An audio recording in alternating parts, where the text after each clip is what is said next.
I think what we're seeing now is the cable industry rallying to the opportunity, which is the first time that this is being displayed tangibly there. I think this is a great opportunity because for the longest period in time, we've been talking about a move to broadband and the fact that most content you consume today will be consumed on broadband in the future. The cable operators with this initiative are now showing the first initiative towards how this will look in a consumer's home from a cable perspective. Where I think it's taking us into the future is a total new world where content on demand is going to be available to you wherever you are, from wherever you want to pursue and access that content, and there's no restriction. I think that's the big opportunity that we're going to see, and I think we're just scratching the surface of where we're going.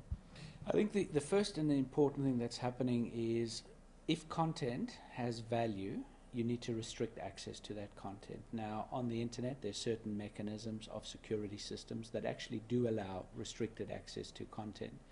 In the most basic form, authentication is the one that's being spoken about in TV everywhere, and that's just a way of identifying that a subscriber belongs to a cable subscription to allow them access to content. And it's a very basic, fundamental rule just to allow you access. Where we see this going is actually the fact that now with the mechanism on the internet you can diversify the levels of access to content and you can actually restrict access to content, and once you've put that mechanism in place you can actually demand a price for that content, and that's where the business model drastically changes in broadband, because now the economics of the distribution mechanism and a return on investment becomes very evident. Today that content that you lock up needs to have value. And the content that has the most value today is sports content, ideally because it's fresh, live, and people will pay to access it in that type of format. So that's the next level of what we see happening in areas like TV everywhere, is restricted access to high-value content for a price. And that's where our company centers on, in bringing experience and know-how around being able to package and present content in that way. Some of the companies that have been working with us in the early phases are companies that do have this type of sports content and looking to extract value out of it in pay-per-view packages. Companies like WWE, UFC are companies that are already out on the internet creating packages, services, and having consumers pay for those services. I think that's, for me, the most interesting challenge that lies in TV everywhere. Is I think the way the internet has grown is it's a free access mechanism, and I think consumers have become conditioned to get content for free. Unfortunately, if that model continues, there's no money to be made for the content industry, and then the content industry at the end of the day will be strangled and not be able to publish content. So we need to create these models to make money. So tell us a little bit about what's new what's next for you guys, for your company, both in the US and globally. Well, the first thing is, for a longest period in time globally, we've been able to exercise this pay TV model on the internet already. So we've got a rich experience and knowledge base of understanding where this business is going into the future.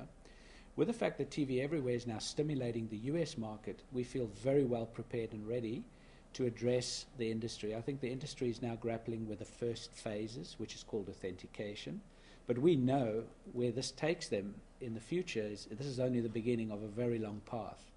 And what's exciting for us now is the companies that are truly understanding this and knowing that they need to gear up for the long run are approaching us and asking us how do they create the fundamental platform that's going to allow them to exercise content in this arena, not only to provide straight free access content to consumers, but also all the variants of business models that they are now able to exercise. Examples is, I don't even think the abilities of the mobile industry and packaging content onto mobile phones and areas like that have fully been explored, and all that is starting to become available. My thesis is eventually one day I should be able to start a football game in my living room in front of my TV, run up to my study, continue watching it, and go out shopping and watch it in the end on my mobile phone.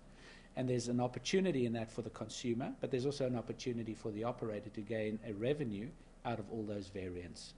Is there a paid video model on mobile yet, or are you guys doing anything, or where might that develop? There is, to a degree, already on mobile, pay models starting to evolve. Certainly music is starting to already be evolved. There is some work currently being done on mobile phones.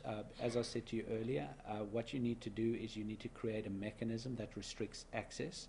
So a mechanism of security. So there's already work on mobile phones that is being done around security mechanisms that will allow you to restrict access to that content. And yes, we have already put packages together on mobile phones where sports highlights are being offered at a price in other parts of the world. And all those kind of rich experiences are now being generated. I think it's clear to me in the initial phases, a mobile phone maybe isn't a long-form consumption of content. It requires shorter clips. But there is a value in providing, say, for instance, an entire lineup of all the touchdowns on football for a weekend would be an interesting package to make available to somebody on their mobile phone for a price. Now, you can only do that once you have the mobile phone and you have the restricted access and the payment mechanism in place. And mobile's actually got a rich payment mechanism in place already. So what are the opportunities for content creators now?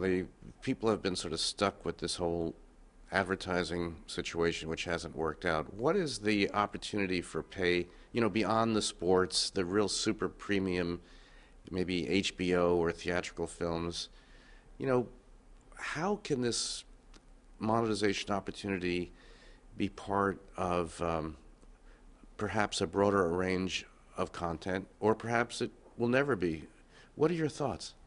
I happen to think we're at the forefront of a great opportunity for the content industry in general, because what I think is happening now, not only through the fact that broadband's coming of age, we also understand now that broadband is very interactive in its nature. So creativity can be applied to any content now, and that creativity is going to come through not only the content, but the interactive features that you can build around content. So you could, just by example, a recipe could allow interactivity. It could allow a multiplicity of diversity that could bring into that. And as content people realize this and start building the value propositions around that, you're going to see that a piece of content that might have only been identified for an advertising revenue now suddenly has a pay value associated to it. And on the internet, you can now put a mechanism that will drive that pay mechanism forward. Now, what will happen over the next couple of years, I think the consumer is going to become more familiar about paying for content on the internet. And as that grows, the content industry has a rich opportunity to actually delve into that. And I think today somewhat concerning issues around the content model.